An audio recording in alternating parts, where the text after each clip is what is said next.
ঢাকা মহানগর, ঢাকা জেলা, গাজীপুর মহানগর, গাজীপুর জেলা, নারায়ণগঞ্জ ও নরসিংদী জেলার পরবর্তী নির্দেশনা না দেওয়া পর্যন্ত কারফিউ অব্যাহত থাকবে। আগামীকাল রবিবার হতে সকাল ৬টা থেকে রাত ৯টা পর্যন্ত কারফিউ শিথিল থাকবে। আমরা ৭টা ছিল আগে, সেটাকে ৬টা করা হলো, এবং ৮টা ছিল সেটাকে ৯টা করা হলো। কারফিউ এই সময়টুকু শিথিল থাকবে। অন্যান্য জেলায় ক্ষেত্রেই জেলা প্রশাসক, আইন শৃঙ্খলা রক্ষাকারী বাহিনী সমন্বয় করে স্ব জেলা কারফিউর বিষয়ে সিদ্ধান্ত নেবে।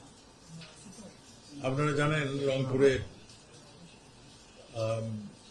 আমাদের ইউনিভার্সিটির সামনে একটি আমাদের এক ছাত্র নিহত হয়েছে।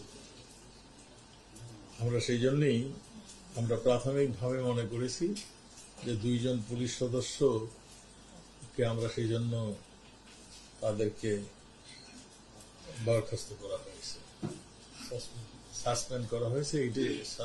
এটাই ছাত্রদের দাবি ছিল, এটা করা হয়েছে। আপনারা এও জানেন গতকাল খুলনায় একজন পুলিশ সদস্যকে নৃশংসভাবে পিটিয়ে এই আন্দোলনকারীরা হত্যা করে। তারপরেও পুলিশ সর্বোচ্চ ধৈর্যের পরিচয় দিয়েছেন। আমরা পুলিশ বাহিনী সবসময় মানুষের হেফাজতের জন্য, যানবাহনের হেফাজতের জন্য কাজ করেন, এবং পুলিশ চরম ধৈর্য সহকারে এই আন্দোলন শুরু থেকেই এর মোকাবেলা করে আসছেন।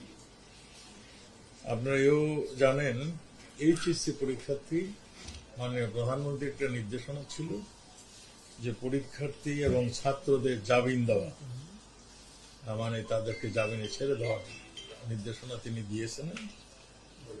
এই পর্যন্ত এইচএসসি পরীক্ষার্থী ২/৮/২৪ তারিখে ৭৫ জন এবং ৩/৮/২৪ তারিখে ৫৯ জন, এই ২ দিনে মোট ১৩৪ জন ছাত্র এবং পরীক্ষার্থীকে জামিন দেওয়া হয়ে গিয়েছে। এবং আমরা আরো পরীক্ষা নিরীক্ষা করছি। যে সমস্ত ছাত্র এই ধৃত হয়েছে তাদেরকে আমরা ছেড়ে দেওয়ার জন্য একটা উদ্যোগ নিয়েছি। যারা যারা আছে তাদেরকে আমরা ছেড়ে দিচ্ছি। তবে স্পেসিফিক কারোর বিরুদ্ধে যদি, যেমন ওই যাত্রাবাড়িতে মেরে লাশ ঝুলিয়ে রেখেছিল যে ছেলেটি, এইরকম যদি স্পেসিফিক কেউ নামে এইরকম থাকে, তার বিষয়ে আমাদের আইন অনুযায়ী ব্যবস্থা নেওয়া হবে। বাকি সবগুলোকে আমরা জামিনে ছেড়ে দিচ্ছি।